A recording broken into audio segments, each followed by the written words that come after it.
Ça va aller, écoutez, moi depuis que je suis député depuis 8 ans, chaque année on me dit que la rentrée sociale va être explosive. Et donc j'allais presque dire c'est une sorte de tradition où chaque été on nous redit que ça sera très compliqué à la rentrée. Vous savez quoi, on verra bien. Il y a eu une censure l'année dernière. Mais bien sûr, personne ne nie les difficultés du pays, personne ne nie les colères sociales, personne ne nie les difficultés politiques qu'on peut avoir en l'absence de majorité. Et on verra bien ce qui se passe le 10 septembre. Moi, ce que je constate quand même, c'est que ce mouvement qui initialement était très apolitique, très citoyen, devient à l'inverse très politicien.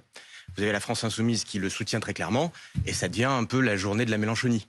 Et donc, c'est pas pour rien que certains mouvements de contestation, je pense à Nicolas qui paye, etc., ne se reconnaissent pas dans les mots d'ordre de cette journée qui est en train d'être politisée et se rabattent sur d'autres types d'expressions.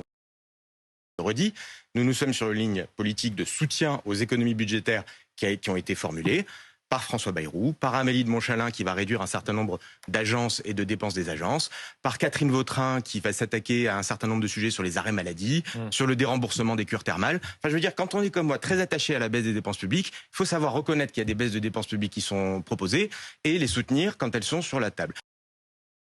Moi, je préfère qu'on fasse plus d'économies budgétaires sur les dépenses publiques et qu'on lève cette mesure sur les jours fériés et d'autres mesures qui peuvent peser sur les actifs. Je préfère, par exemple, qu'on réforme l'hébergement d'urgence qui coûte aujourd'hui 3 milliards d'euros.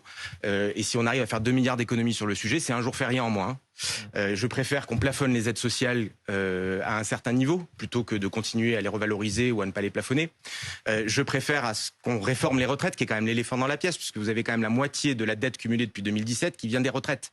Et donc on a à un moment un sujet avec ce système de Ponzi qui est la retraite par répartition et qu'il faut avoir le courage de réformer. Donc je préfère des réformes de structure qui permettent de dépenser moins pour ensuite ne pas embêter les actifs et ne pas leur demander d'éponger un déficit et une dette qui est de plus en plus importante. C'est ça notre ligne politique. Vous voulez, je rêve que les citoyens demandent à leurs députés de dépenser moins pour taxer moins.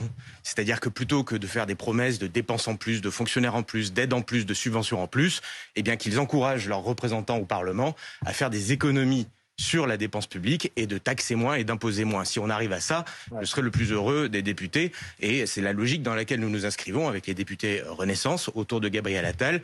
Essayer donc d'être sérieux d'un point de vue budgétaire, dépenser moins et économiser sur la dépense publique pour éviter d'avoir un fardeau trop lourd sur les Français, parce qu'à la fin des fins, toutes les promesses des politiques, vous savez, à la fin des fins, ce sont les Français qui les payent. Donc méfiez-vous de tous ceux qui vous promettront des chèques et des aides en plus. Elles seront payées à la fin des fins par vous-même.